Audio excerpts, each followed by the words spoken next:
Now question number fifth question. Use Euclid division lemma to show that the cube of any positive integer. अभी तक हमने square सबसे पहले हमने किया था कि कोई भी नंबर किस फॉर्म में आ सकता है, फिर हमने किया था square of any positive integer किस फॉर्म में आता है, अब आ गया क्यूब। तो हम सिंपल करते हैं। अब मुझे, अगर आपने पहले की वीडियो देखे होंगे, पहले ये क्वेश्चन नंबर क्या है 5, तो आपके लिए कोई बड़ी प्रॉब्लम नहीं है। तो आपको पता है ना यूक्लिड डिवीजन लीमा क्या है, a equal to b q plus r, जहाँ ए क्या है डिविडेंड, बी है डिवाइजर, क्यू है क्वेश्चंट और आर है remainder. A equal to b q plus r, ठीक है। और आर क्या होगा, r greater than equal to 0 and less than b, ठीक है जी। ये आपको बात पता है। तो अब इसने बोला है कि square of any positive cube of any positive integer. तो आपने let a be any positive integer, let a be any positive integer, a एक पॉजिटिव इंटीजर ले लिया एंड बी इक्वल टू क्या लोगे, आपने कई क्वेश्चन कर लिए इस टाइप के, बी इक्वल टू 3। तो जब बी इक्वल टू 3 लोगे तो आपके पास अब ए इक्वल टू क्या हो जाएगा, 3q प्लस आर। आर अभी आर ही लिख देते हैं, और आर आपका होगा अब 0 से बड़ा या उसके इक्वल और लेस देन 3। तो हम लिख देते हैं क्या क्या हो सकता है, 3q हो सकता है, अब 3q प्लस 1 हो सकता है, और 3q प्लस 2 हो सकता है। क्योंकि 3q+3 तो नहीं हो सकता, क्योंकि r जो है हर समय b से क्या आएगा स्टूडेंट, लेस आएगा, ये आपको पता है। तो यहां तक तो कोई प्रॉब्लम है नहीं। अब आते हैं हम आगे देखते हैं इसको। तो अब हमने इसका करना है क्यूब, तो हमें करेंगे क्यूब। तो ए क्यूब क्या हो जाएगा स्टूडेंट, 3q, 3q का क्यूब। तो आप बताओ मुझे 3q का क्यूब क्या होगा, 3 3 9 3 27 क्यू क्यूब। ओके, अब हमें किसकी फॉर्म में लाना है, या तो 9m की फॉर्म में लाना है या 9m+1 की, या तो 9m की या 9m+1 की।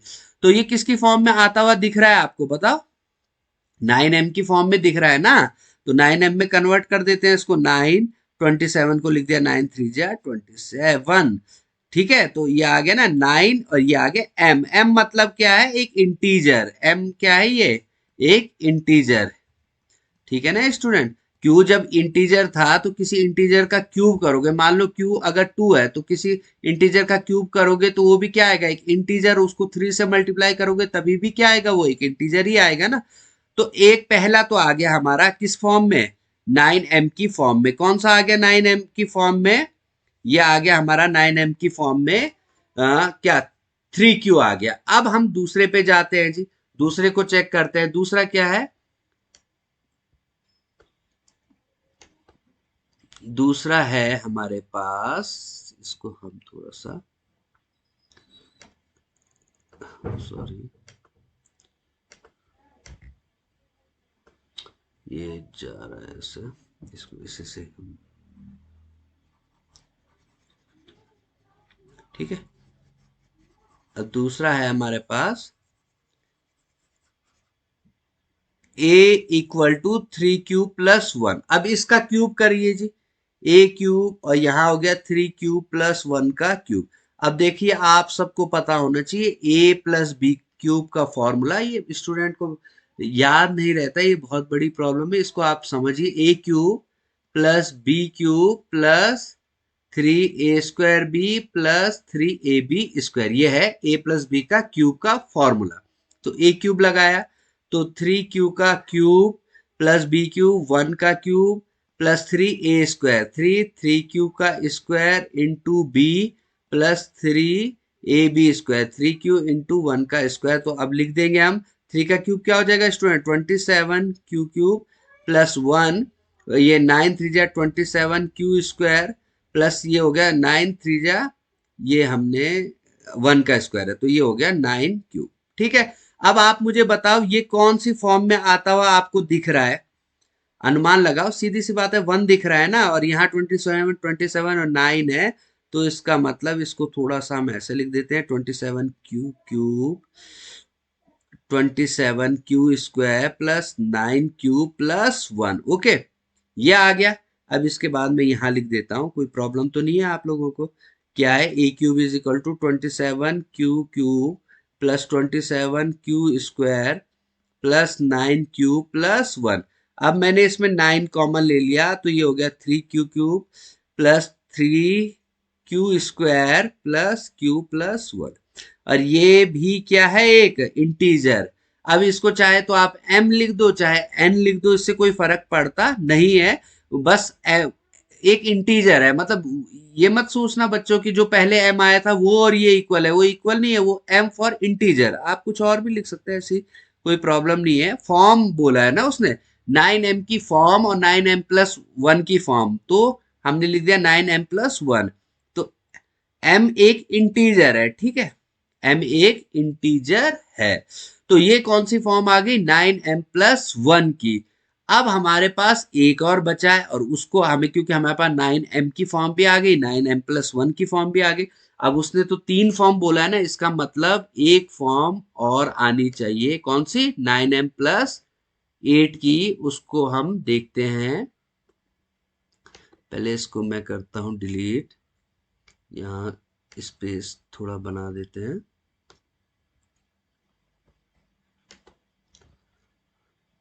देखिए, ए क्यूब इक्वल टू, कहाँ गया ये कर्सर, हाँ, तीसरा वाला था 3 क्यूब+2 का क्यूब। ओके स्टूडेंट, 3 क्यूब+क्यू का क्यूब था, ये रब नहीं हो पा रहा है, तो इसको क्यूब करके देखते हैं। आपको पता है a+b का क्यूब मैंने बताया था, तो a क्यूब हो जाएगा 27, डायरेक्ट लिख रहा हूं मैं, आपको फॉर्मूला मैंने पीछे बताया, a cube plus b cube, 2 का क्यूब हो गया 8 प्लस 3 a स्क्वायर, तो a स्क्वायर क्या हो गया, 9 क्यू स्क्वायर हो गया ना, तो 9 3 जा 27, 2 जा 54 क्यू स्क्वायर आएगा। समझ रहे हैं आप, 3a स्क्वायर, ये है ना फॉर्मूला, 3a स्क्वायर, तो a क्या है, 3 क्यू का स्क्वायर इंटू 2, तो 3 3 जा 9 क्यू स्क्वायर इंटू 3, 9 3 जा 27, 2 जा 54 Q square plus 3ab square, तो 3 3 जा 9 4 जा 36 क्यू। अब आपको दिख रहा होगा ये 9m+8 की फॉर्म में आ जाएगा, क्योंकि दिख भी रहा है 9 q plus 54 Q square plus 36 Q plus 8। तो हमने इसमें 9 कॉमन ले लिया, ये 3 क्यू, ये हो गया 9 Q square plus 4 Q plus 8, और ये भी है स्टूडेंट एक पॉजिटिव इंटीजर, तो 9m+8। तो हमारे पास आ गया कि किसी भी इंटीजर का क्यूब या तो 9m की फॉर्म में होगा, या 9m+1 की फॉर्म में होगा, या 9m+8 की फॉर्म में होगा। अभी मैं कुछ आपको एग्जांपल दिखा बताता हूं, तो ये आपके कॉन्सेप्ट माइंड में बैठ जाएगा। स्टूडेंट, मैथ्स को समझना है ध्यान से उसको, जब हम डे टू डे लाइफ में इसको समझ पाएंगे तो हम अच्छे से क्वेश्चन भी कर सकते हैं और आगे के लिए भी हमारे लिए बढ़िया। इनको कॉन्सेप्ट को समझना है, तो इसके लिए मैं कुछ आपको एग्जांपल देता हूँ। ये बोल रहा है कि किसी भी नंबर का क्यूब इन फॉर्म में आ सकता है। तो आप बताइए, आपने ले लिया कोई नंबर 2, 2 ले लिया आपने नंबर, ठीक है, 2 ले लिया, 2 का क्यूब किया तो कितना हो गया, 8, 2 का क्यूब हो गया 8 हो गया। तो 8 को देखते हैं किस फॉर्म में लिखा जा सकता है। देखिए सिंपल है, 9m, m मैं क्या लिखूं, अब बोलो, किसी, इसने तो यही बोला है ना कि use Euclid division lemma to show that cube of any positive integer, तो 2 तो पॉजिटिव इंटीजर है, कोई प्रॉब्लम नहीं है। तो इसका क्यूब किया तो ये आ गया 8 आ गया जी, बिल्कुल आ गया। तो 2 का क्यूब आ गया 8, इसको मैं ऐसे लिख सकता हूँ 9 × 0 + 8 लिख सकता हूँ जी। अब मान लो 4 ले लिया, 4 का क्यूब आ गया, 4 4 जा 16, 4 जा 64, 64 को क्या लिख सकता हूँ, 9 7 जा 63 +1। अब आ गया 5 का क्यूब, 5 5 जा 25, 5 जा 125, 125 को लिखो 9 इंटू 12, 13, 9 जा 127, 13 12, 12 9 जा कितना हो गया, 13 9 जा कितना, 117 ना, और 14 जा कितना ज्यादा हो जाएगा, तो 13 प्लस कितना होगा, 9 3 जा 27, 9 1 जा 9, और 211 117 में कितना प्लस करेंगे, सीधी सी बात है 8। तो हमारे पास दिख गया 9m+8 9m+1। अब एक फॉर्म बची 9m की, वो भी देख सकते हैं हम कोई और नंबर बोल दो। 2 का भी क्यूब कर दिया, 4 का भी क्यूब कर दिया, 5 का भी कर दिया, 6 का क्यूब करके देख लो। 6 का क्यूब क्या होगा, 6 6 जा 36, 6 जा 216, 216 को लिखो 9 इंटू किससे मल्टीप्लाई करोगे, डिवाइड करके देख लो 216, 9 2 जा 18। तो आ गया हमारे पास 9, 9 4 जा 36, 9 इंटू 24, 9 4 जा 36, 9 2 जा 18 और 321। देखिए 9m+9m की फॉर्म में आ गया। तो सिंपल है कि किसी भी इंटीजर को, क्यूब को हम 9m+1 और 9m+8 की फॉर्म में लिख सकते हैं। ये हमने प्रूफ कर दिया। तो आई होप आपको ये एक्सरसाइज रियल नंबर की बहुत अच्छे से समझ आ गई होगी। आपको अगर कोई डाउट रहता है तो आप जरूर कमेंट पे लिख के दे स्टूडेंट। Thank you.